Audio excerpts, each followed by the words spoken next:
Hello viewers, আজকের ভিডিওতে আপনাদের দেখাতে যাচ্ছি কিভাবে আপনারা ঘরে বসে নিজেদের জন্ম নিবন্ধন অনলাইনের মাধ্যমে করে নিতে পারবেন। এটার জন্য আপনাদের ইউনিয়ন পরিষদ অথবা পৌরসভা কার্যালয়ে না গেলেও হবে, নির্ভুলভাবে আপনারা নিজেরাই নিজেদের জন্ম নিবন্ধন করবেন। তো চলুন বেশি কথা না বলে কিভাবে করবেন সেটা দেখাই।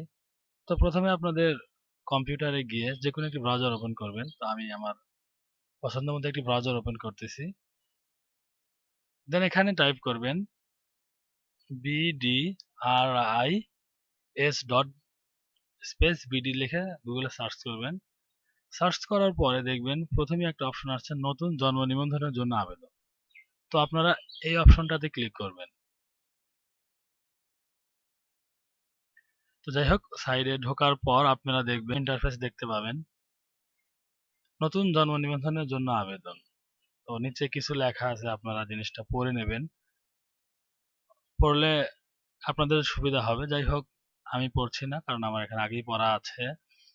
তো এখন আমি যেটা দেখবেন, এখানে তিনটা অপশন দেওয়া আছে: জন্মস্থান, স্থায়ী ঠিকানা, বর্তমান ঠিকানা। আপনি কোন এরিয়া থেকে আপনার জন্ম নিবন্ধনটা তুলতে চাচ্ছেন, সংগ্রহ করতে চাচ্ছেন। তো যাই হোক, আমি আপনাদের এখানে রিকমেন্ড করব আপনারা সবসময় স্থায়ী ঠিকানা দিয়ে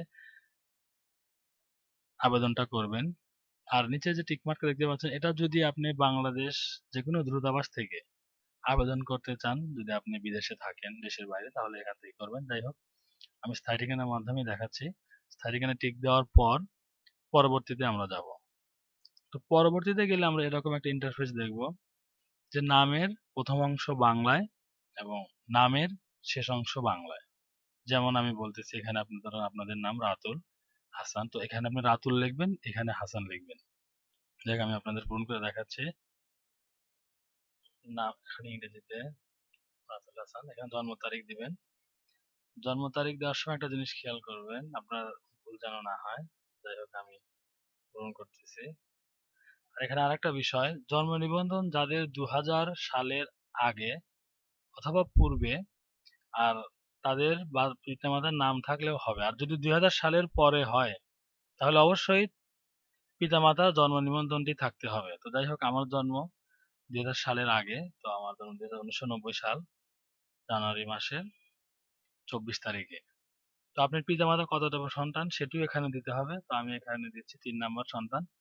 আর লিঙ্গ পুরুষ, পুরুষ থাকতেছে, আপনারা আপনাদের মতো দিয়ে রাখবেন। দেশ আমার বাংলাদেশ, বিভাগ রাজশাহী, আমার ডাকঘর বাংলায় লিখবেন। এখানে যেটি চাবে সেটি লিখতে হবে।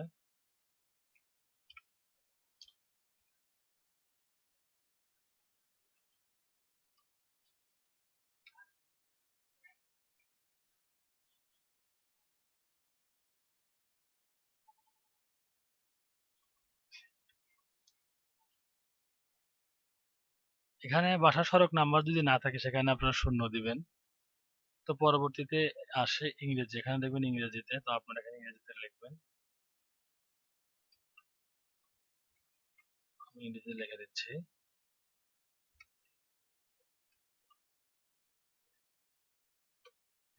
তো সবগুলো ভালো করে খেয়াল করে যদি ঠিক থাকে আপনি পূরণ করে দিবেন। এখানে জাতীয় পরিচয়পত্র নাম্বার যদি আপনার থাকে তাহলে দিবেন, আর যদি না থাকে তো দেওয়ার দরকার নেই। আর এখানে দেখতেই পাচ্ছেন যেগুলো স্টার মার্ক দেওয়া আছে, লাল চিহ্ন দেওয়া, ওগুলো আপনাকে অবশ্যই পূরণ করতে হবে। তো সবগুলো পূরণ হওয়ার পরে পরবর্তীতে যাবেন।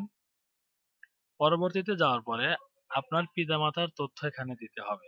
তো আমি আগেই বলেছিলাম, যদি আপনার জন্ম 2000 সালের পরে হয়, তাহলে অবশ্যই আপনার পিতামাতার জন্ম নিবন্ধন নাম্বারটা এখানে উল্লেখ করতে হবে। আর যদি 2000 সালের আগে হয়, তাহলে আপনার পিতামাতার নাম দিলেই হবে, জাতীয় পরিচয়পত্র না দিলেও হবে। তো যাই হোক, আমি এগুলো পূরণ করতে, এগুলো পূরণ করার পরে আপনি পরবর্তী ধাপে যাবেন। যাই হোক, পরবর্তী ধাপে যাওয়ার পরে আপনারা এরকম দেখতে পারবেন। তো আপনারা এখানে আপনি নিম্নলিখিত ঠিকানা, কোন ঠিকানা আপনার স্থায়ী ঠিকানা হিসেবে ব্যবহার করতে চান, আপনি এখানে কোনোটাই নাতে ক্লিক করবেন।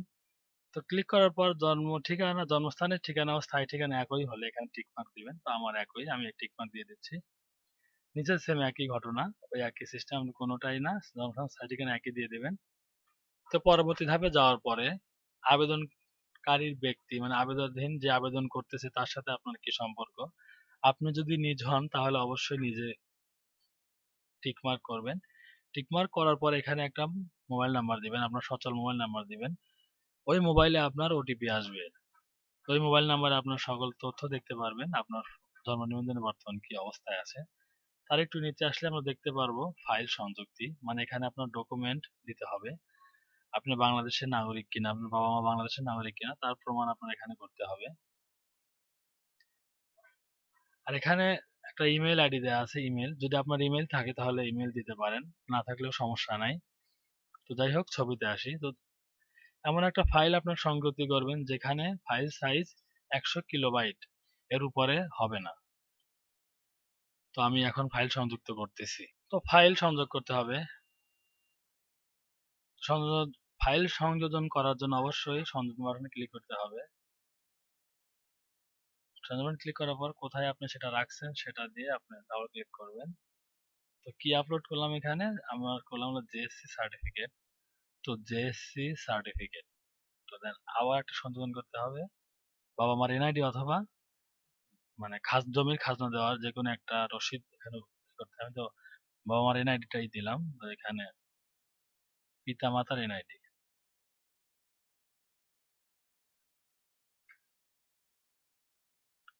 তো ফাইল সংযোজন করার পর আপনার পরবর্তী ধাপে যাবেন।